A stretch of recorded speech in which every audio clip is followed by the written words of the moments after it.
Many, many years ago, our son went through an extreme night terror phase that gradually morphed to include sleepwalking. He was only 3 at the time and not very articulate yet. He didn't seem to remember the night terrors and wasn't afraid of being alone in his room or even of going to bed on his own. Thither he would go without any prompting, and we'd go check on him and see his little sneakers neatly placed beside his bed, and him curled up under the covers in his PJs. We found that having him sleep in bed with us prevented these episodes altogether. So for weeks we did just that. It was a bit of a squash, but definitely beat the alternative. But shortly after we resorted to this fix was when the sleepwalking began. One night I felt him clamber over me, and groggily I assumed he had to go to the bathroom, and almost instantly fell back to sleep. I woke to his terrified screams, disoriented about where he was. My husband found him shaking uncontrollably next to his bed, eyes dilated and blank with horror. We carried him back to our bed, holding him close, and waited for him to fall back asleep. This continued to happen off and on for weeks before my mom brought a lady who was a self-proclaimed curandera or witch doctor to our house and had her cleanse it. She said our house had a lot of negative energy from previous tenants and restless spirits of small children who had become attached to our son. This was all horrifying to hear. We had experienced odd things, but none more disconcerting than our son's night terrors. The night terrors stopped after her cleansing, but other activity kicked up, and we continued to have our son sleep in our room, terrified that he'd have another episode. Some of the other experiences were knocks within the walls, doors opening on their own, pictures flying off the wall, doors slamming shut as you approach them, though no one was on the other side to have been able to slam them. We once experienced seeing the shadow of a person, a man, walking around the house, but when we peeked outside there was no one there.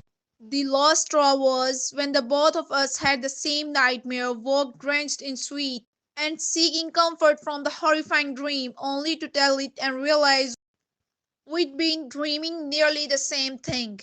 In the dream, we were across the street talking to our neighbors when they pointed out that our house was on fire. We looked back and saw that the house was enveloped in black smoke. We could see our son banging his fist helplessly against the front bay window.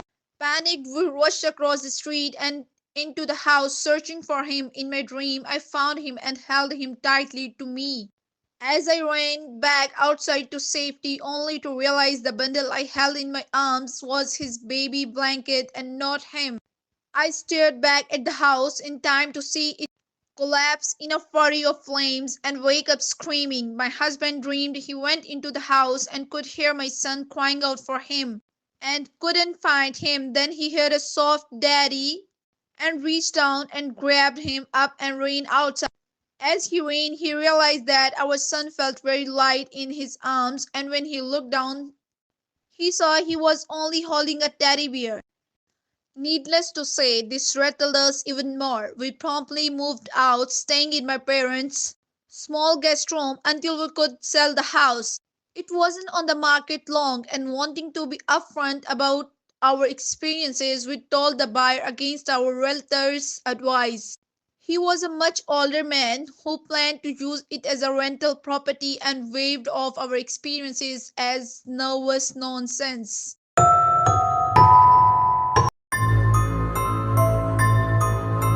My rural neighborhood is home to a large feral cat population, and I always keep food and water out for them on my deck. Last spring, I woke up in the middle of the night to use the bathroom. I sat down to pee and looked out the window, which has a clear view down over the deck. Looking down at the deck, I saw a large figure at one of the bowls. I was half asleep and it was quite dark, though there was some ambient light from our garage, and at first I thought it was a raccoon or a giant skunk or maybe even a coyote. Then, with the most skin crawling sense of horror, I realized it was a human man crouched on all fours, eating cat food out of the bowl with his mouth. I yelled to my husband with, I guess, enough panic in my voice, that he immediately got up and came into the bathroom without asking why I was whisper yelling for him at 2 a.m. and kind of spluttered and pointed out the window. He looked out and I could see the same reaction play out over his face. In the few seconds it took him to realize what was going on. It's a large cat. No. Raccoon. No. Coyote. No. WTF? It's a human? I called 911 and told the dispatcher there was a strange man on our porch, acting suspiciously. Ma'am, he said. What do you mean suspiciously? I told him there was a guy eating cat food out of a bowl with his mouth. No hands on the back deck. He said he'd send a patrol car right over. Meanwhile, my husband tiptoed downstairs to get a baseball bat from a closet, and I continued peeking out the window to keep an eye on the dude, barely believing what I was seeing.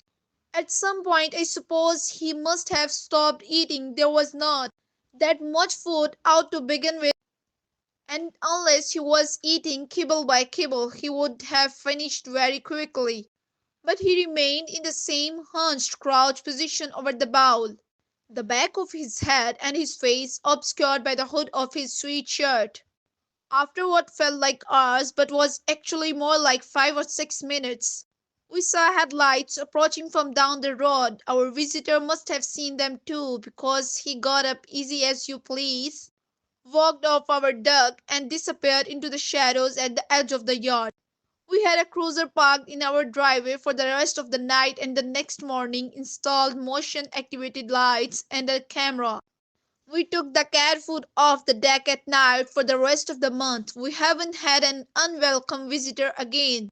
But I will always be afraid of looking out the window in the dark and seeing a man instead of a cat.